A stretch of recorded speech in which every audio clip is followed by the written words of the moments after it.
Howdy, folks, and welcome to our episode of In the Studio with Brad, where I draw whatever is on my plate this week and show off some other stuff, and hopefully give you some insights into the drawing process, and hopefully don't end up saying anything that inspires you to call the men with the butterfly nets. So we got some fun stuff to start with. I got a bit distracted over the weekend. I was going to do a lot of work on the Dungeon Denizens book, but I just kind of got distracted. So I did get this one done. This is a heap man. A heap man, I guess it's basically like an evil snowman. Doesn't have much in the way of facial features or much of a shape, so I just kind of drew him as a kind of a mound of snow with a hint of expression. And I'll be sending this off to the art director after we get all done here, and we'll see what he has to say. Hold on. We also have this charming little beast. It's a giant scorpiopede, which is basically a cross between a scorpion and a centipede, and fairly unpleasant no matter which end of the your character ends up fighting. So by this time next week, I should have quite a few more illustrations for you to look at. Now, last week, here, hold on just a second. This should be something fun for everyone who's a DCC fan. You're all familiar with the Gong Farmer's Almanac by now, I'm sure. You probably wouldn't be tuning into this show. So I have decided to do a few illustrations, and this is, hold on, which can be the easiest way to show this. Here we go. I guess like this. This is an illustration for Eric Young's Mother Hydra, which is my understanding will be a patron for the future. She's basically one of H.P. Lovecraft's deep ones, only she's about 25, 30 feet tall. What a charmer, eh? So I will probably get this inked in the next couple of weeks, and I'll have to have that show off to you. Now, last week, if you will recall, I was doing some artwork for Xcrawl, and I had a bunch of zombies with machetes.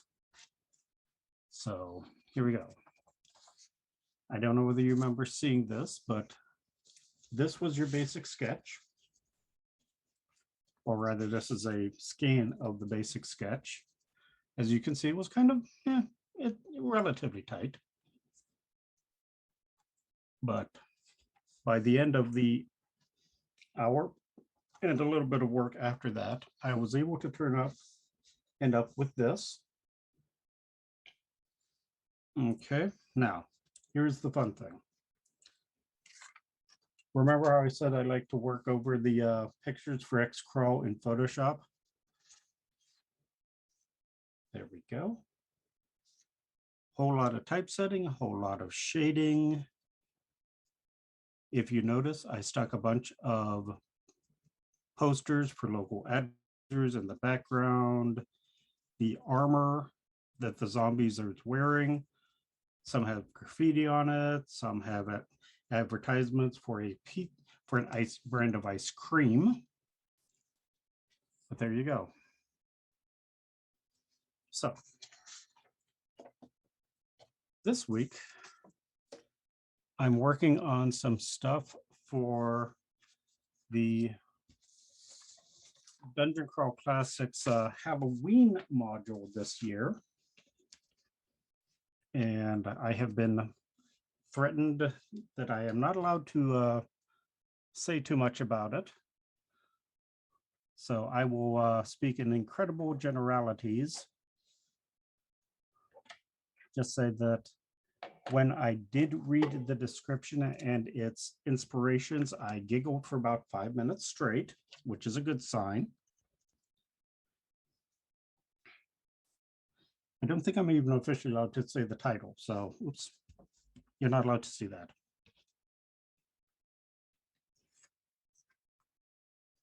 There, okay?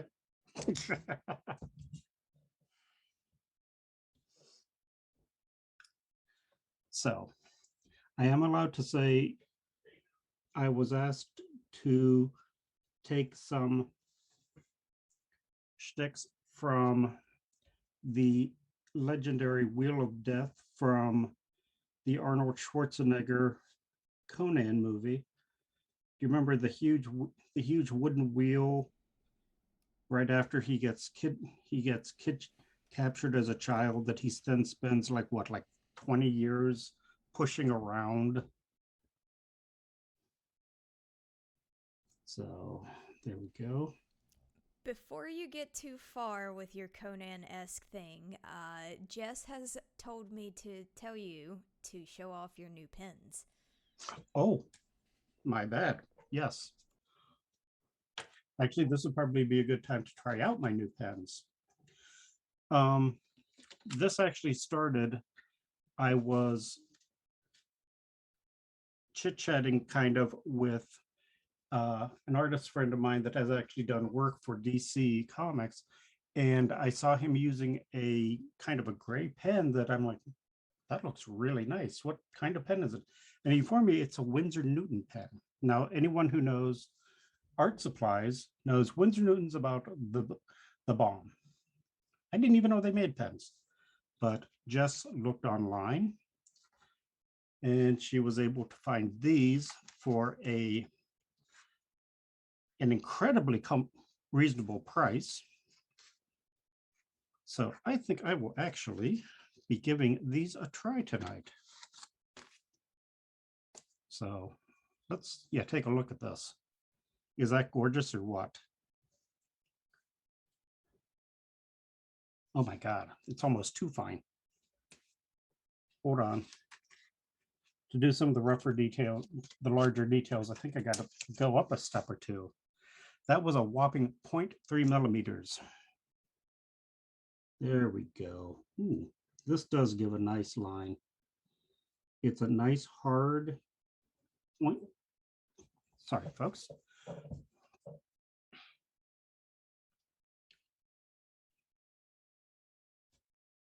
Oh, yeah.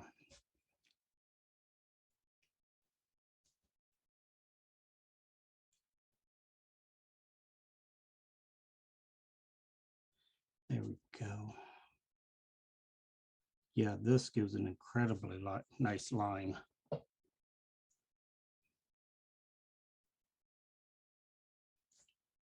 Actually, I'm going to try one size larger. That was a 0.5, which is basically to say it's a half a millimeter. The nib is a half a millimeter across, which still sounds incredibly small, but you'd be surprised. Okay, this is a 0.8 millimeter.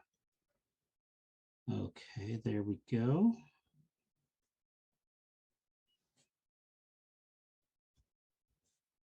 Okay.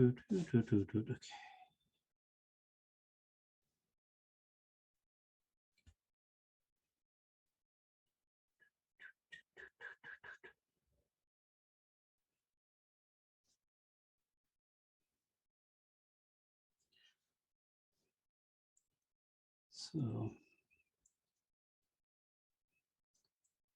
the important thing, especially when doing things like clouds or dirt or anything, you have to really concentrate on keeping the line work random, because nobody,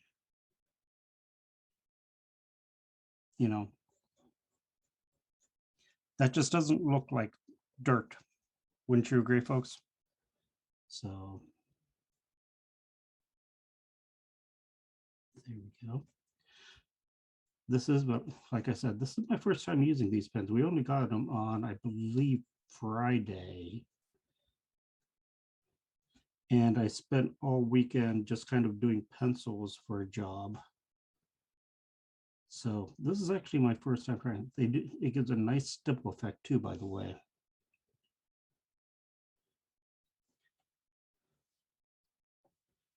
Okay, there we go.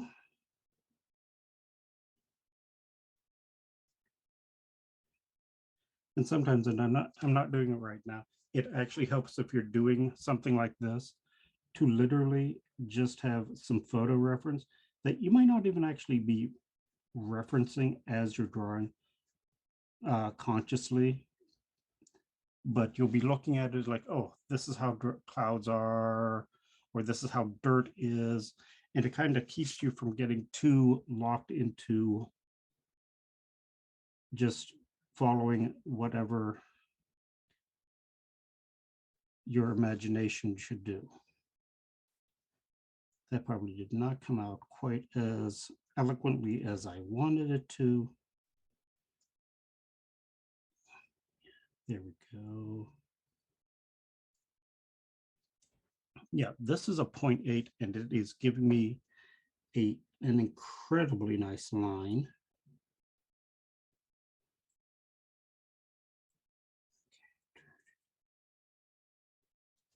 There we go.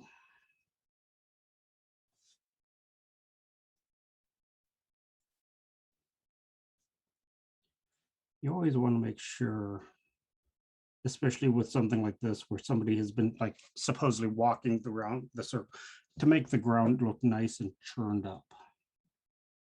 And since it is in an underground cavern, I don't have to worry about anything like the normal tufts of grass or anything like that. You know, I can just get away with showing just how the ground is churned up.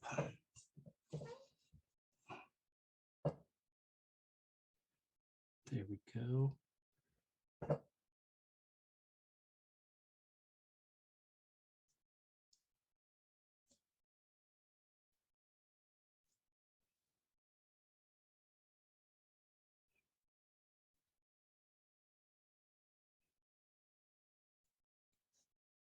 Go. Oh. It would seem my arthritis is acting up tonight.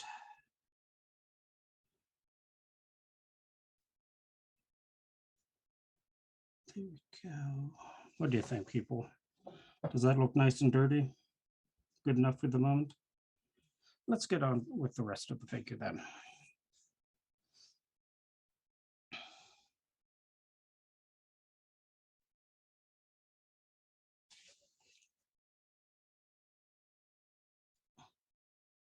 Sorry. There we go.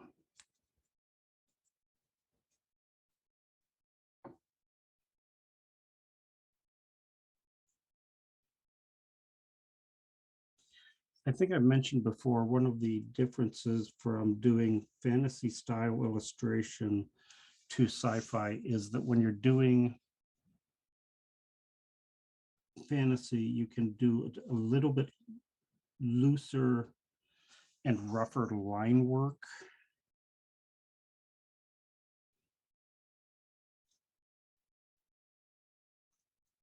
Like this is going to be wood. So I don't have to do it quite as 100% super clean. Matter of fact, I don't want to do it super clean because you want to keep that kind of natural feel to it. Do some quick shading here underneath. Okay, now let's put this puppy back on the shelf. And let's go ahead and try for the detail work on the logs here. Ow. I'm actually going to try a 0.1. So, oops, sorry. There we go.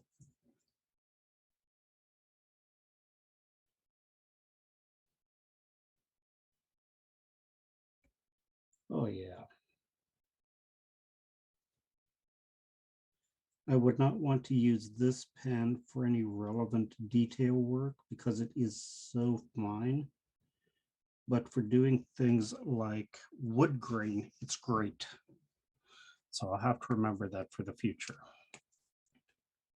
Okay,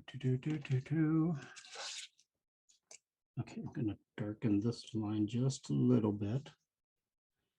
I want to make it fairly clear that there are separations between the planks or the columns of the wood here.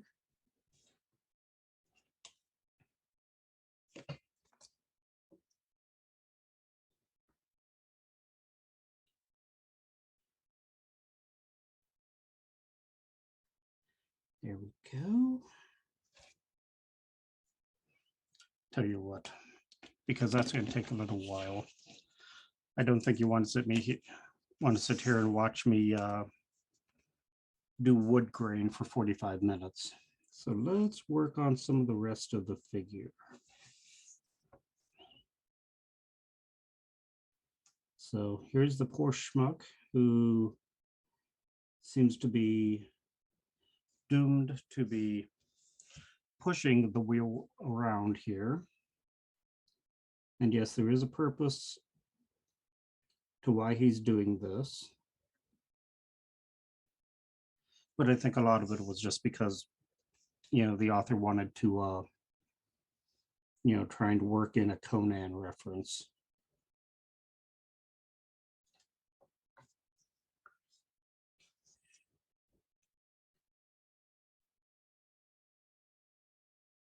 And of course, because he's a slave, of course, he's wearing this really tattered loincloth because, hey, he's a slave, It's not like they get to run off to Saks Fifth Avenue to get new clothing whenever they want to. Hold on, come on, kids. There we go.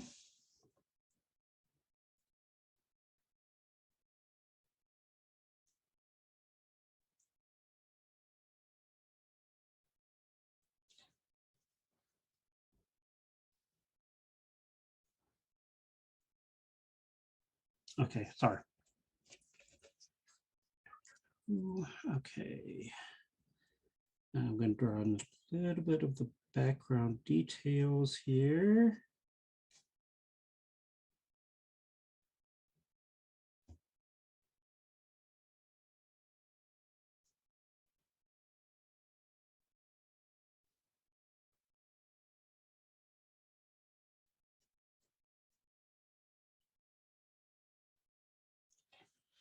Oh. Okay, now I need to make a little bit better of a delineation from the extreme foreground to the middle ground where all the action is actually taking place. So I'm going to kind of just run a line across the top here, and that makes it a little more obvious what is foreground and what is not. There we go.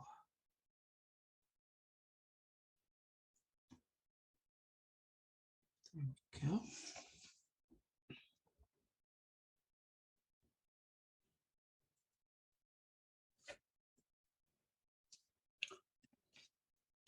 And yes, I will hop back and forth sometimes a couple times, once or twice a minute between different sizes of, did I go the right switch? Yeah. Different sizes of nibs according to what I'm trying to do in a particular piece. So I gotta figure out a way to like color coordinate these things or color code them so that I'm not having to constantly look at the actual nibs. Okay. Come on, there we go.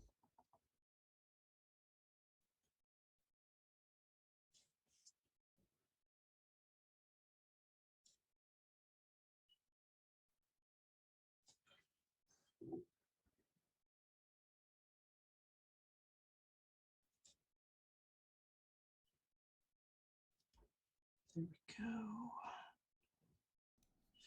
Now, give me a second, folks. I remembered something that I should have included in the sketch, that they actually do mention that he's supposed to be, chained to this wheel. So let's add that real fast.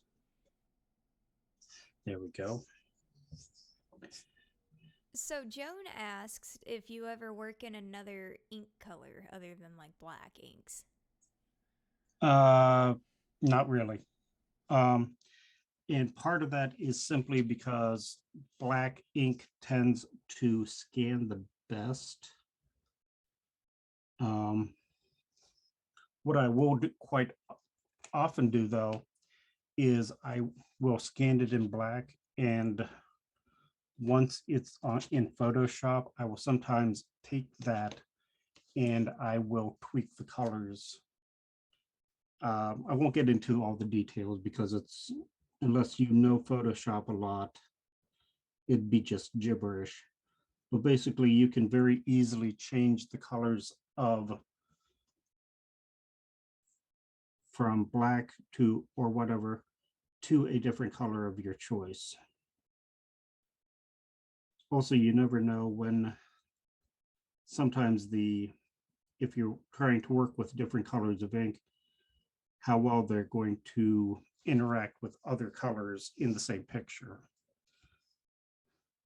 So since most of my stuff is in black and white anyhow,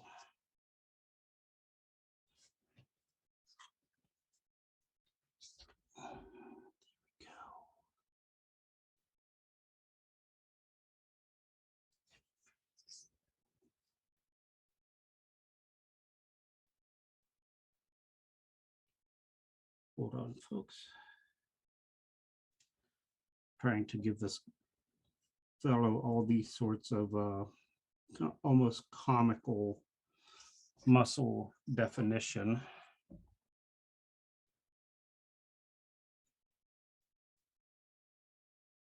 There we go. Now,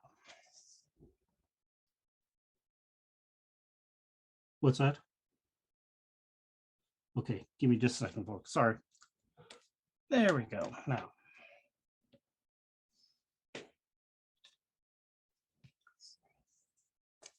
because this guy is a slave, and of course, slaves get badly treated, I think I'm going to just improvise some scars and such on his back. There we go. How about a few on his legs too?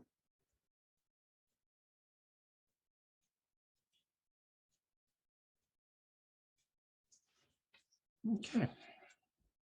And that is that part of the job done.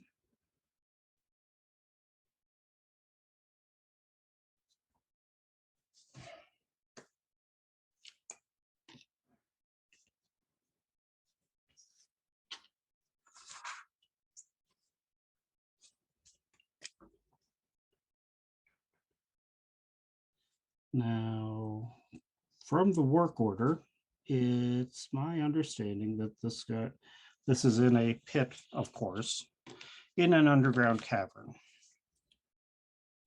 So I'm going to start drawing the walls of the pit here.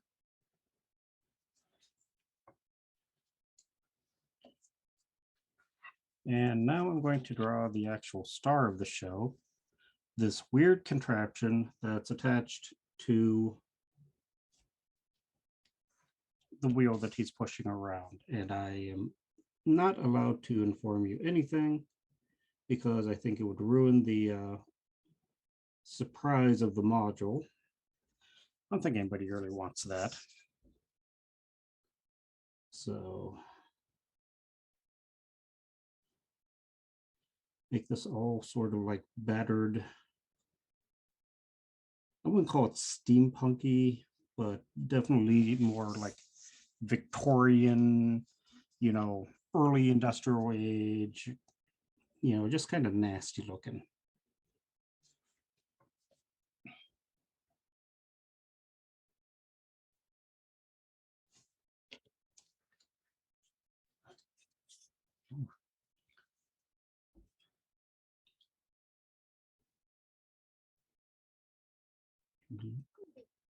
Hmm?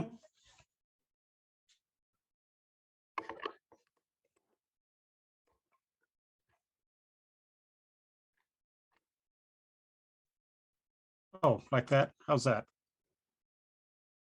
Okay, hold on. Let's see if I can get it to stay there. How's that? Okay, sorry about that, folks.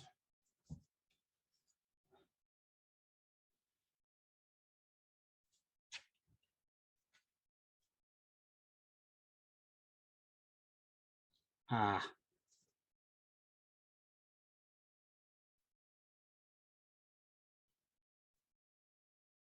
There we go.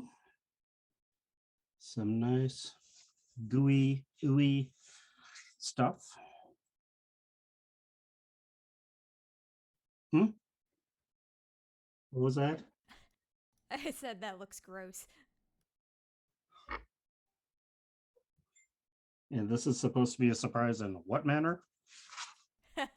None, I guess. All right, then. Joan does ask, about how long does it take for you to sketch out something of like this size? Maybe an hour, hour and a half. Depends on how I'm feeling, you know, how fun the subject, the image is. Like this one took a little bit longer because, I was trying to fulfill the requirements and the work order. If this were just like a headshot or something like that, maybe half an hour, depending on the exact subject matter.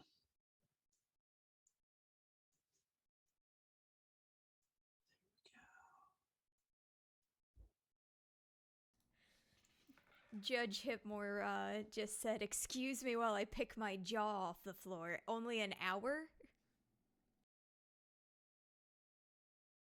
Yeah, the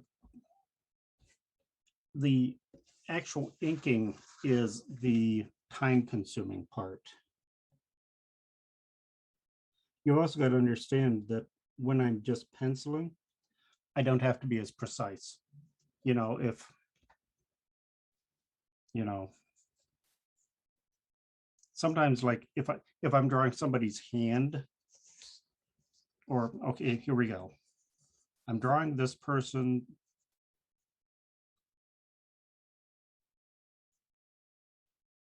and there.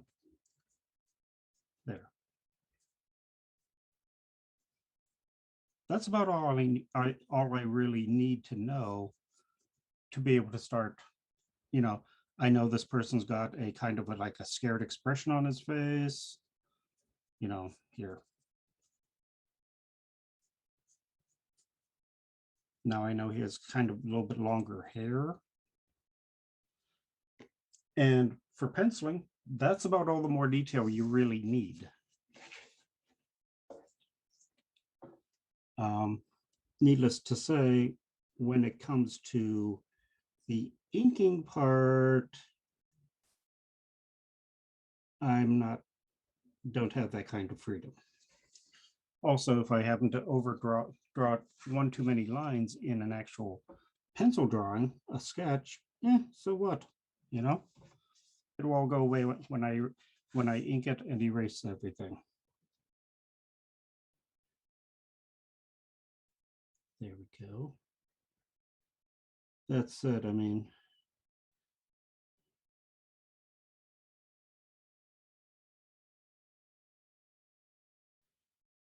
sometimes it takes longer, depends on how inspired I'm feeling. There are days when, you come into the studio and you do this, and it's like, this is my job, I could be bagging groceries at Walmart or something like that, you know. And those are the days that sometimes it takes a bit longer to really get a head of steam going. But that's just the way life is, you know?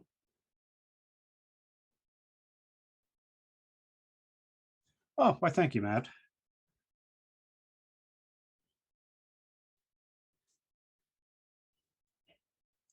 Matt, by the way, is my boss. He's the art director for Goodman Games these days. So I have to be especially good tonight because he's, you know, the boss is looking over my shoulder right now.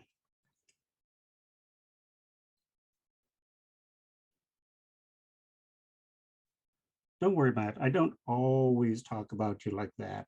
Honest, I don't. Oh.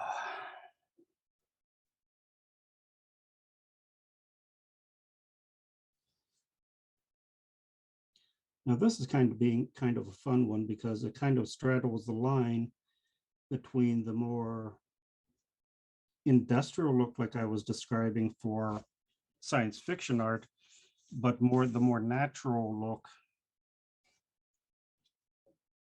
of a fantasy stuff. So while it's a little bit crisper looking, I'm still trying to keep the line work nice and organic looking. There we go. Hold on just a second. There we go.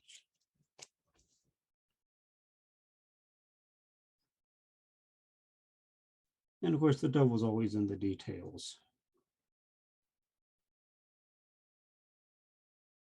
And I didn't have to just shade that little bit of piping there, but it just brings it that much closer to being a fully finished illustration. There we go. Some nice rivets.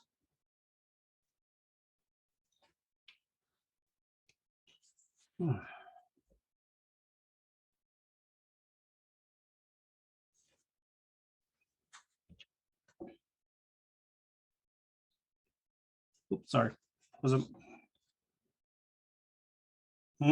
I caught myself in time. This one.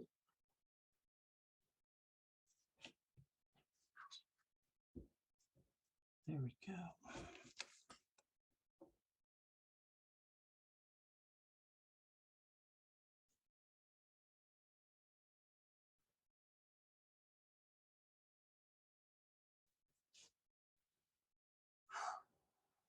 Let me see here. Okay.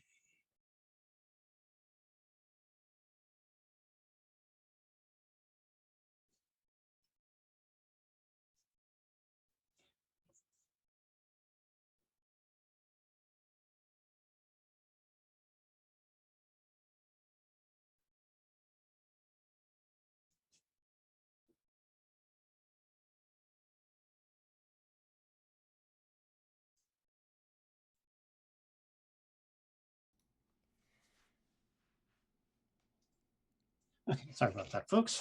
I was just kind of having to concentrate for a minute or two there.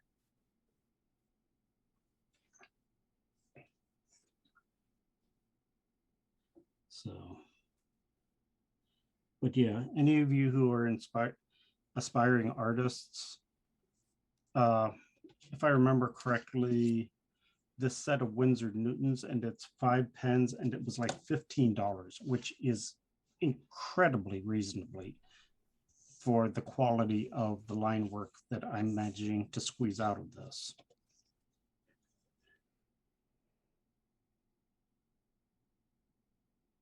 Okay.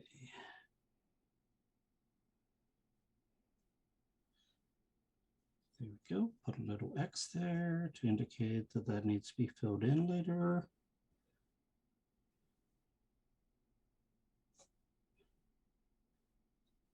I think I actually learned that trick from an old How to Draw Comics guide.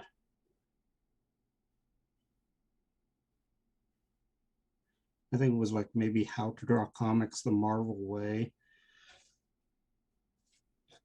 Because for one thing, it was basically, it was basically how to draw comics, like a guy named John Buscema, who anyone who grew up reading comics in the 70s and 80s knew Buscema. He was the long-term artist for basically everything.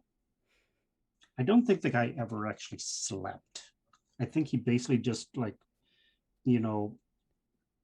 had his wife brew him endless pots of coffee, or maybe just ran an IV from his kitchen to his studio. But DCC fans are probably most familiar with his work from the old Savage Sword of Conan comic book. But when Buscema would have an area that was fully black, he'd just kind of like draw a line around it, and then he just put a and that X told whoever was preparing the films that they needed to lay some acetate down, or I forget, they actually did have like this just like pure, like almost like tar black ink that they could use on the films. Hold on just a second. Gotta figure out. Here we go. I think I'm going to do that.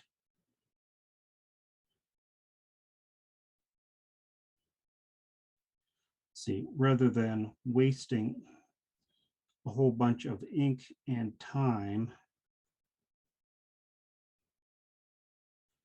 when I scan that, I'll just select those areas and do them as a flood fill, and it'll take like 1 second flat, I swear.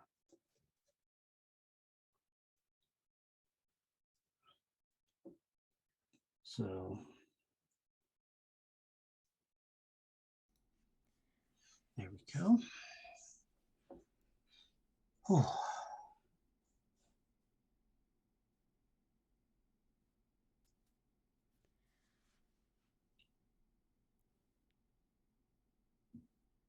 So how often do you draw like super industrial stuff like this? Not very often, but I used to do a lot of work for FASA for their BattleTech line, and I used to be a staff illustrator at a company called Game Designers Workshop, where I worked on a game called Traveler, which was a lot of hard science fiction stuff. So back then, I would be doing industrial work basically every day.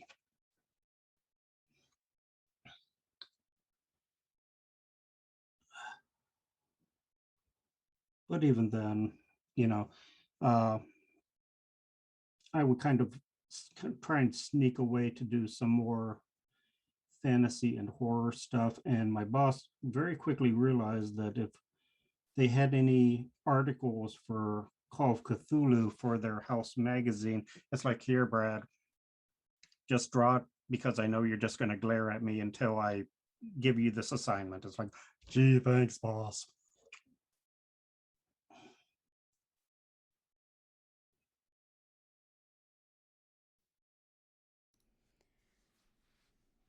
So Joan would like to know, what is the weight of the paper that you use?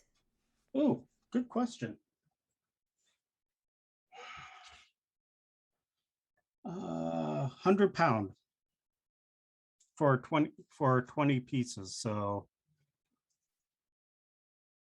that would mean that, if I remember correctly, 7 of these. No, that can't be right. I can never remember the exact how they determine what the weight is. But yeah, this is 100-pound stock. It's a good solid stock without getting out of control. I don't really like to go less than that, because it doesn't hold up as well, and you're always risking the chance of bleed, or even of, and I'm not joking, this has happened to me in the past, when you start erasing it, of literally just kind of like right through the paper with the eraser. There are some things you can fix in Photoshop or with whiteout and such. When you've just ripped a hole in the piece of paper, and there's really not a whole lot you can do to fix that.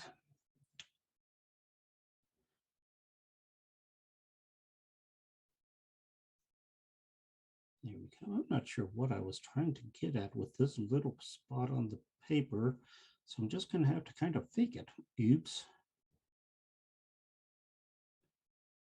But hey, it gave me a chance to draw more gross, slimy stuff, so that's all good. Don't you agree?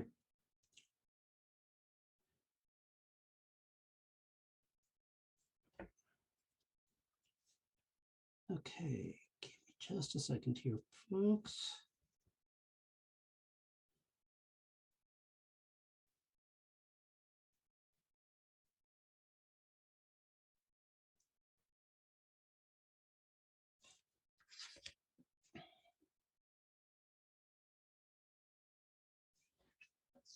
This kind of looks like a rubber gasket of some sort. I'm not sure.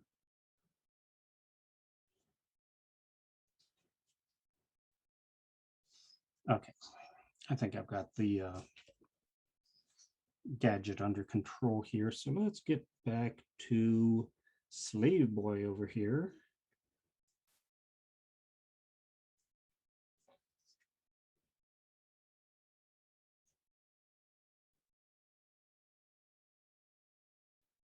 There we go.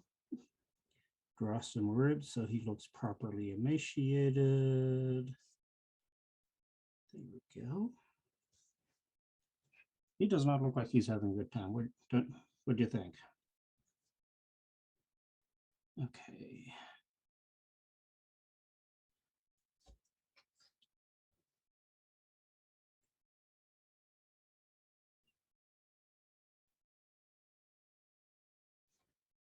Okay, and I'm going to violate my own rule from a couple moments ago.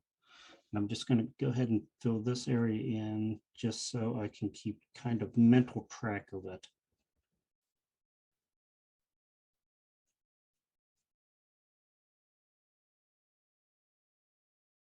There we go.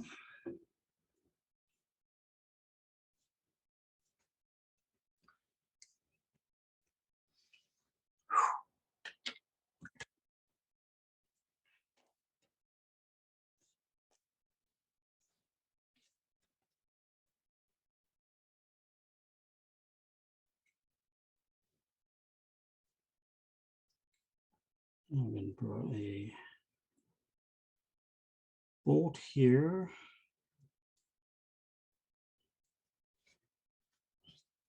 This is one of those things you're like, you want to keep some stuff, and I think I mentioned this before. You want to have it fairly tight, but you also want to leave room for last minute improvisations. It keeps the drawing more exciting for you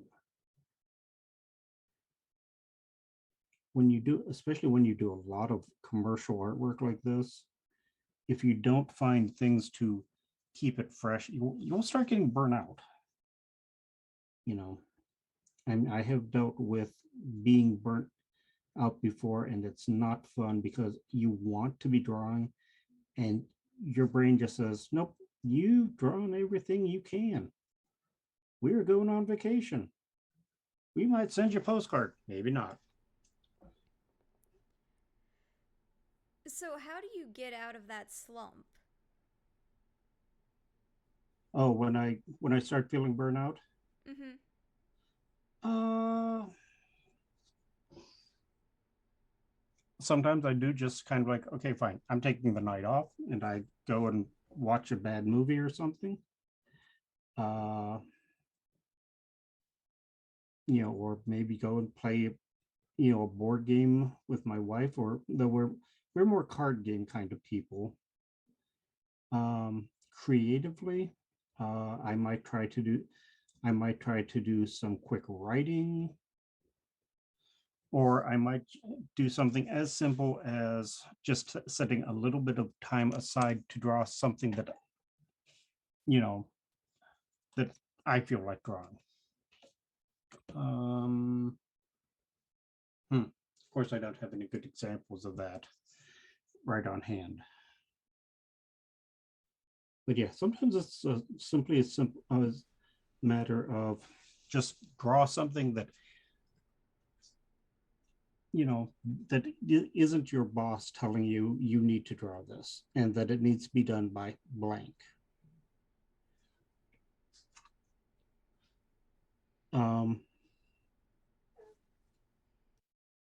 Now, shamelessly, I try to monetize pretty much everything I do by trying to turn it into a piece of clip art. But the most important thing with illustrations like that is that it's just a way to get away from act,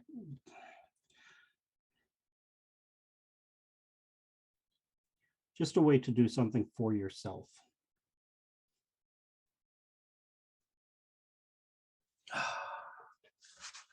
And the great thing with some of that stuff, you know, you end up doing something in Photoshop and or actual painting, and you might learn, you know, develop a skill or two that you did not have when you started.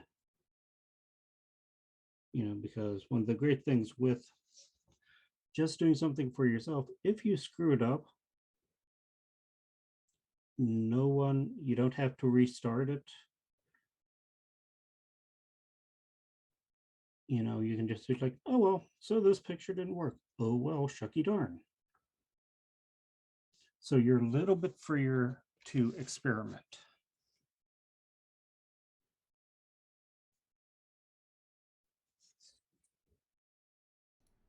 Really good segue you actually just made. So, speaking of experimenting, Okay. what advice would you give for someone who would like to start drawing for fun? Like, is there a book resource or any kind of online resource that you would recommend to someone who's new? Um, I would say first off, just grab some pens and some pencils and a drawing pad and just start. You know, because if you're just doing it for fun and you just let your creativity flow.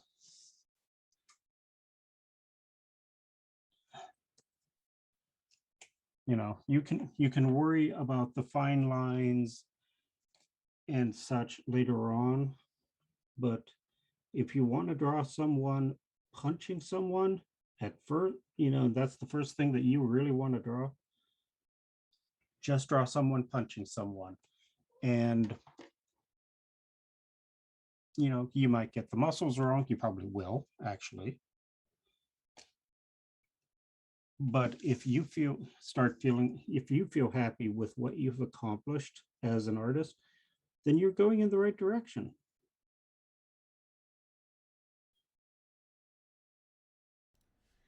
So, Joan brought up when she goes into an art store and she sees those like drawing sets or whatever that are there, would that be like a good starting point for her to start getting into it, or just like pick up some random pencils and just go? If she already feels like she knows that she wants to start drawing, um, I would say get like a one of those drawing kits, but you don't have to have fancy pencils or fancy pens to do any of this stuff. I mean, these are nice, but anybody who's watched such like I use this, I use this, you know, I was using a basic H2B HB earlier today. You don't need the fancy tools. That's basically a scam. I mean, does this draw better than this? Yes. But do you have to invest a lot of money to get to start drawing? No.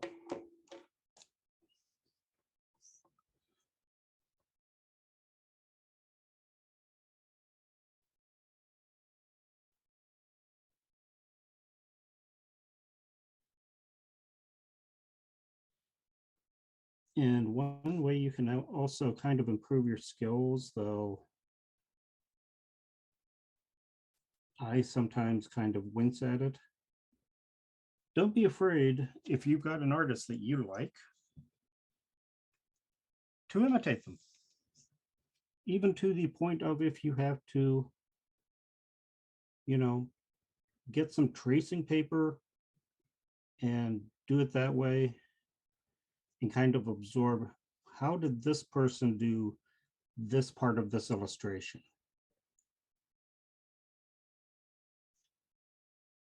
I mean, obviously you're going to eventually run out of inspiration that way.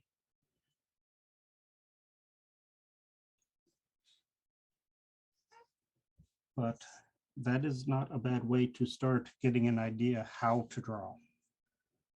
Some of these professionals have been doing this longer than I've been alive, longer than any of us have been alive. And some of them are simply just that good.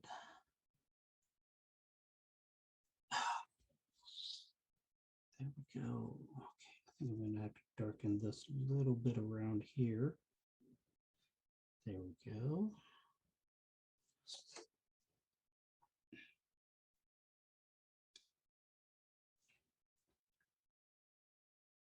Darken this edge so that it pops a little bit more.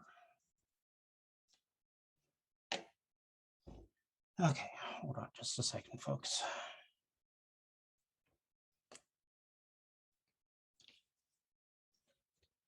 You know what? Okay.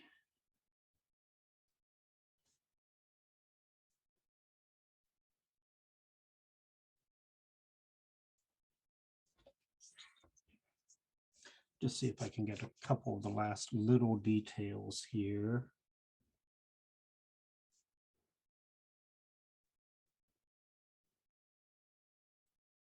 Since this is an underground chamber, I want to indicate where the door to the chamber is.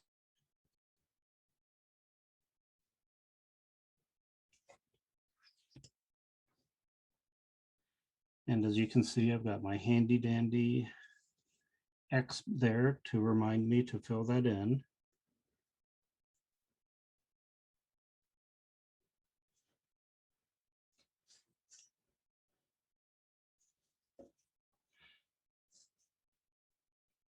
Actually, I think I'm just going to use the rest of the time here just to do some of the detail work on this upper wall.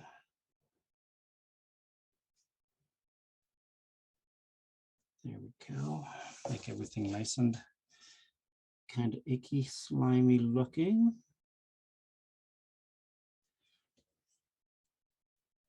There we go. One more pipe.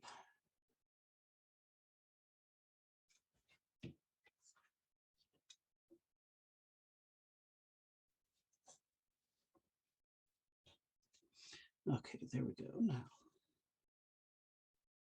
So it doesn't get too super precise looking. I'm going to do some hatching here, make it kind of uneven. That'll help that a little bit. Okay, I'm actually gonna jump over to trying to use one of my bigger brush pens. Hold on, gotta find the right pen. There we go. So Joan raises a good point. Is this the only guy working on this? What do you mean? Yeah. Hey, it's only a quarter-page illustration. How much more do you want? Sheesh.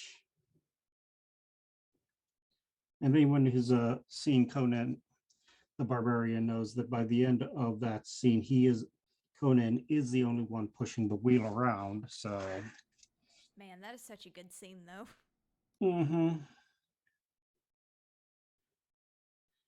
Anyone who loves soundtracks, if you don't already have it, you need to get a copy of the soundtrack to Conan the Barbarian. It is the best blood pumping soundtrack for working to, like, in the world, I swear.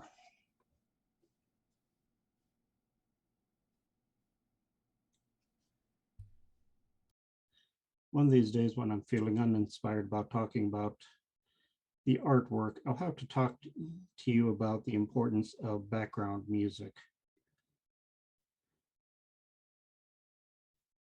Different people I know have different music that they like to listen to.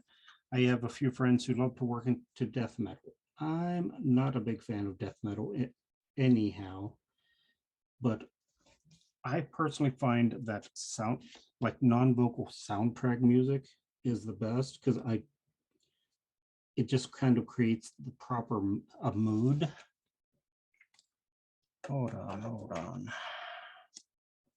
There we go. There's the brush I was looking for.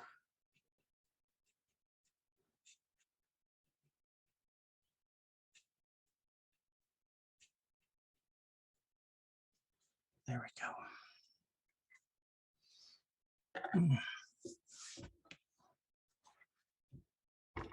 What was I working on?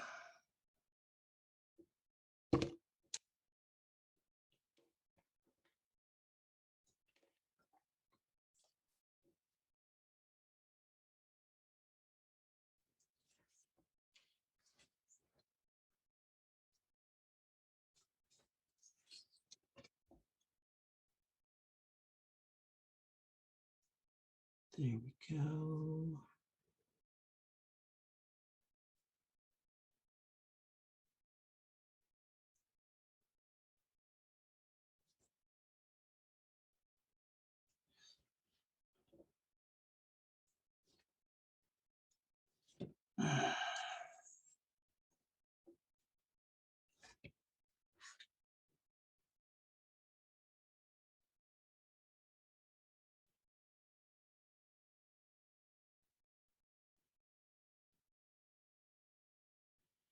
Always got to do the texture, folks.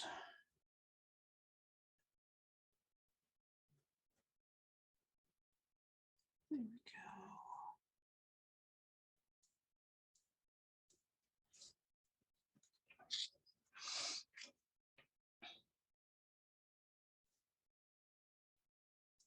go. Oh, and I would be remiss to not remind all of you to put your names in the drawings for the end of the season of coming up in about 5 weeks here. And we will be raffling or giving away randomly one of the pictures that I have been working on during the shows here. I'm not sure which one yet.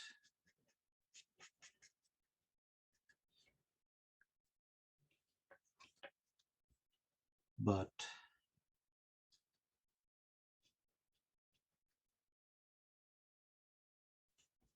whichever one it is, you'll be able to basically show it off to all your friends and say, hey, I actually watched this guy creating this piece of artwork.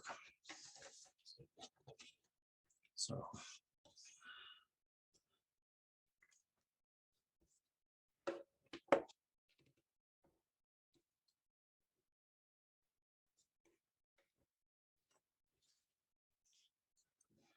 there we go.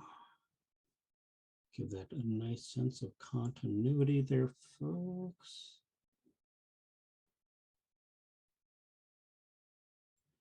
Okay, so I hope you people have enjoyed the past hour, that you enjoyed